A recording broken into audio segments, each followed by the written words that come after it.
I'm on it now. You are on it, so just mind your finger. No. There it is down there.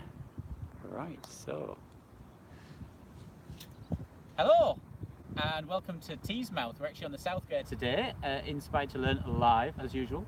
And we've got some fantastic students here today from Newcomen Primary, and they've actually come down, they're working with the Tees Valley Wildlife Trust to try and understand what the problem is around the little terns. So hopefully you've watched the video that's on the page and you've read a little bit of information, and with a bit of luck you might even have clicked on the little links to go and find out a little bit more. So what we're going to do, we're going to go and talk to some of the children and find out what they've been learning about this morning, and then we'll invite in Tees Valley Wildlife Trust, Steve and Jackie, and they'll just give a little bit of context about why this is so important and what really needs to be done if we can do it. Okay, so come with me. Right. So the children have been using different artifacts this morning to try and understand a little bit about what might affect the terns and what might be something that we're going to take into account when they come and nest in our beaches. So first of all, can anyone tell me where did the terns come from? Where are they at the minute? Where have they been? Yes, young man. Spain. They're in Spain at the moment. They're en route from somewhere. Where have they been? Where have they been living? They come from Africa. They come all the way from Africa, so they travel a really long way, don't they? And then they stop off places. I'm sure they don't, have a couple of weeks on a sunbed or something. They're always travelling. Any problems when they're travelling? What might slow them down a little bit? Anything that's quite dangerous, which might come back to in a minute, yeah?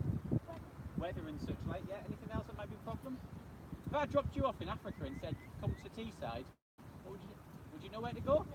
No, so actually just getting here, finding the place must be really, really difficult, but terns are really, really good at travelling long distances and finding their way. And they usually tend to go back to the same place that they were born as well, which is really important. And on Teesside, we're very lucky that we've got little terns, because not many places in the UK have them, and certainly not for building nests. So, you've all got some amazing artifacts here. Can I ask you three, why are you carrying musical instruments? What's this about? Big voice. It represents the storms which can harm the birds or wash the bird legs away. So these are the storms. Can you give us a little demonstration of what the storm is?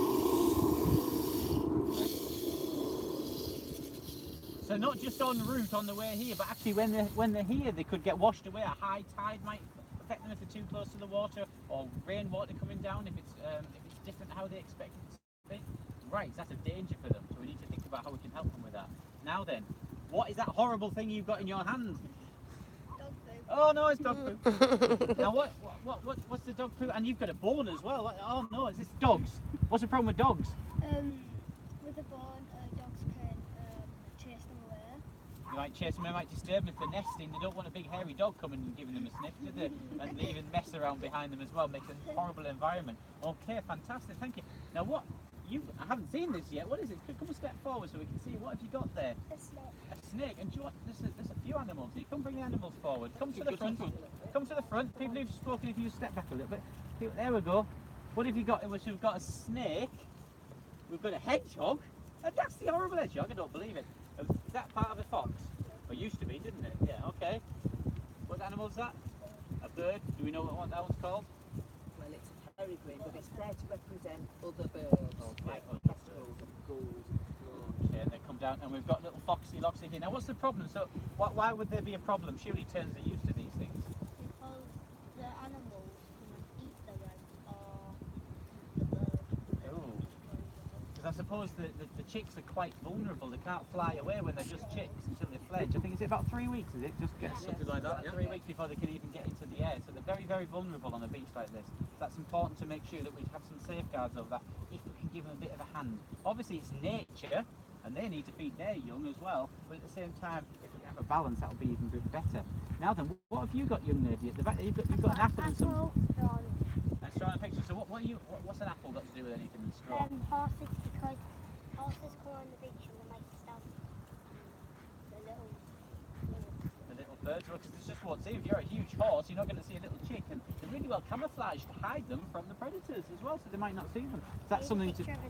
And you got a picture of a little tern as well. Now, hopefully, if they're watching this, they can see a big picture on my video that's above it as well. Right, what else have we got round here? You've got more dog mess. Do you want to step? Now that you've got a kite and a ball, there is no way that's going to affect the little tern. Do they fly into them? What's the problem? Because people go to the beach to play, so they might disturb them and scare them away. Ah, see, so if you're trying to bring up a baby, you don't want people dancing around you and throwing balls over your head all the time, do you? Absolutely, and accidentally could get stood on if they don't see them as well. Have we got anybody with something different that we can't see? Oh, right, come to the front. There we go, there's two of you there. You, Peter, have cameras. And me as well. Oh, you've got, oh, that's a fancy camera, I like that one, yeah. So what's the camera all about? When people are getting up close and trying to take pictures, they disturb them from when they're nesting. Of course, yeah, because actually bird watching is a huge hobby. Lots and lots of people do it. I was down here a few weeks ago. There's lots of people down with huge telescopes and such like. Most, I think, bird watchers who do it all the time, they know to keep their distance. But you know, if you're excited about something that's a bit rare coming to you, you're going to be rushing on, and some people maybe don't realise that they might actually be trampling over a nest to go and see something. That's really important. Jackie and Steve, could I just invite you in to see you? Got a thing from the Wildlife Trust, who help protect our local wildlife, and we've got some fantastic natural habitats and some natural creatures coming here, and some of them are just transient, some of them live here all the time. Why are the little terns such a big issue in this area for us? Well, because we're one of the few places that they might be interested in nesting. So they did used to nest here until the 1990s, just here.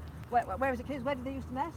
Right. That Yeah. sounds excellent. Until the 90s, and then they moved off to the north of the river at Crimdon. But the council and other people have kept up putting a little safe area here for them, but they haven't been nesting. But they had a really bad year last year at Crimdon, and we think this year might be the year they come back to Southgate. Okay. So we're So it's preparing very the ground for exciting, them. yeah. Because with all these problems that the children have mentioned, the little terns are becoming quite rare Okay. because of all the disturbance. We can't do too much about some of the wildlife, or maybe a fence might help a little bit, but it's people's behaviour perhaps that's disturbing them the most. Is that what we're going to be looking at today? Hopefully people come up with solutions, how we can get people to be more aware or protect them. Is that That's what what we're hoping. We're hoping that the children that are taking part in the challenge will come up with some new ideas that we haven't thought of before. That's right, yeah. Yeah. So, because I mean, disturbed by people is one of the big things, and by dogs and all the other things that you mentioned. But people and dogs, it's something practical we could do about letting people know, just letting people know about what's happening here. And on a beautiful day like this, people will want to use the beach, but maybe just understanding this is a very big beach, and with the cameras you can just catch just how far the beach is extending today. It's not even low tide yet. So there is Fantastic room place. for everybody. Yes, that's the absolutely. message. Nobody's doing the wrong thing by coming to the beach, but it's being aware that the birds are here and trying not to disturb them. That's it. If the children can help us get that message out, but if they've got any fantastic new ideas on how to just keep the birds safe, we're interested. That could be leaflets, posters, could be even a mechanism. Yes, Nothing it could be dangerous something though, nothing that's going to hurt people. No. You know, not like a big hammer that hits people on the head if they go No. too close, nothing like that. Keep that simple, okay? But something that's really going to help people, because I think if people are aware, most people would avoid the area, I think, wouldn't they? Yeah, the Yes, it's most just getting a people, message out. Yeah. will help if they can. That's fantastic. Well, thank you very much for your time today. I know you're going to do a little bit more and then you're going to get back on the bus and go back, and hopefully you're going to go and do a little bit in the classroom, and maybe you can send some of that there, and I'll post it on our website so you can have a look at that. And I know there's other schools doing this today. I know certainly there's some children over in Normanby definitely taking part. I think there's one or two other schools that haven't clocked in with me yet. I do know several schools are also going to be doing this later in the term as well. So although they're not able to take part today because they've got other commitments, they are going to come up with some ideas and Thank you get to the them. word out there. Yes. No, thank you. Yeah. It all helps. We've got some fantastic nature in this area, and we need to look after it, because let's face it, if we frighten them away too often, those little terns will not come back, will they? That's true. They'll shut them off somewhere else. And we talk about species being extinct. Little tern won't become extinct because of them not being here. But in terms of our local wildlife, they very much will be, and we'll have lost important part of our. If I know that. I'll get Richard just to edit this at the end. Yeah, oh, that will almost certainly have worked. Almost certainly. Almost certainly have worked. Oh, well done. Well done. Give yourself a pat on the back, everybody.